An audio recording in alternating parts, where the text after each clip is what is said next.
জুলাই অভ্যুত্থান। কোটা সংস্কার ইস্যুতে শুরু, শেষ হয় শেখ হাসিনার পালানোর মধ্য দিয়ে। শেখ হাসিনার টানা চতুর্থ মেয়াদে ১৬ বছরের অপশাসনে ক্ষমতা আঁকড়ে থাকা অপকৌশলে ৩টি বিতর্কিত নির্বাচনে ভোটাধিকার বঞ্চিত দেশের বেশিরভাগ মানুষ। ক্ষোভ বাড়তে থাকে দিনকে দিন। সেই ঘৃণা ক্ষোভ চূড়ান্ত রূপ পায় ২০২৪-এর জুলাই মাসে।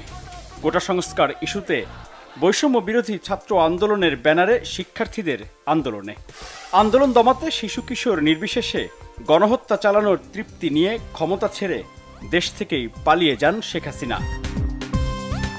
শুরু থেকেই ২৪-এর আন্দোলন ছাত্র নাগরিকদের ঐক্যবদ্ধ বাংলাদেশের পক্ষের শক্তির আন্দোলন হিসেবে উল্লেখ করেন বিএনপির শীর্ষ নেতারা। আর আন্দোলনের স্বকীয়তা ও দলনিরপেক্ষতা বজায় রাখতে বিএনপি এবং সমমনা রাজনৈতিক দলগুলো বৈষম্য বিরোধী ছাত্র আন্দোলনের ব্যানারেই অংশ নেয়ার সিদ্ধান্ত নেয়। যদিও শেখ হাসিনা মুক্ত বাংলাদেশে এরপর আন্দোলনে অংশ নেয়া বা ভূমিকা নিয়ে বিতর্ক ওঠে।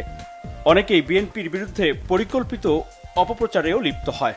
এমন বাস্তবতায় প্রশ্ন জাগে, কোটা সংস্কার থেকে শুরু করে শেখ হাসিনা খেদানোর এই আন্দোলনে বিএনপি এবং জাতীয়তাবাদী ছাত্র দলের ভূমিকা কেমন ছিল? দীর্ঘ পর্যবেক্ষণ, অনুসন্ধান, নানা মাধ্যম থেকে তথ্য, উপাত্ত ও ভিডিও ফুটেজ সংগ্রহ এবং যাচাই বাছাই শেষে জুলাই অভ্যুত্থানে বিএনপি আর জাতীয়তাবাদী ছাত্র দলের ভূমিকার কিছুটা তুলে ধরা হচ্ছে এই প্রতিবেদনে। রাজনৈতিক কৌশল হিসেবে আন্দোলন চলাকালে দলীয় পরিচয় ব্যবহার না করায় গণমাধ্যমের খবরে উঠে আসেনি বিএনপির দলীয় কোনো ব্যানার। আবার তখনকার সরকারি নিষেধাজ্ঞার কারণে বিএনপির ভারপ্রাপ্ত চেয়ারম্যান তারেক রহমানের দিক নির্দেশনামূলক নিয়মিত বক্তব্যগুলো কোনোটি প্রচার করেনি গণমাধ্যম। জুলাই মাসের শুরুর দিকে আন্দোলন যখন গতি পেতে থাকে তখন বিএনপির আনুষ্ঠানিক সংবাদ সম্মেলন। ৬ জুলাই বিএনপির মহাসচিব মির্জা ফখরুল ইসলাম আলমগীর বলেন, ছাত্রদের যৌক্তিক আন্দোলনের পক্ষে রয়েছেন তারা। ছাত্র সমাজের কোটা সংস্কার আন্দোলনের ন্যায্য ও যৌক্তিক দাবি সময়ের সঙ্গে আমরা একমত।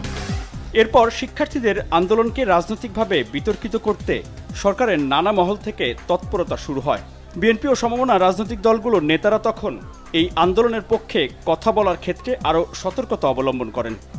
বিএনপি এবং তাদের সমমনস্করা এই কোটা আন্দোলনের উপর ভর করেছে। ছেলেদের যে দাবি, এটা কিন্তু আমরা বলেছি আমরা সমর্থন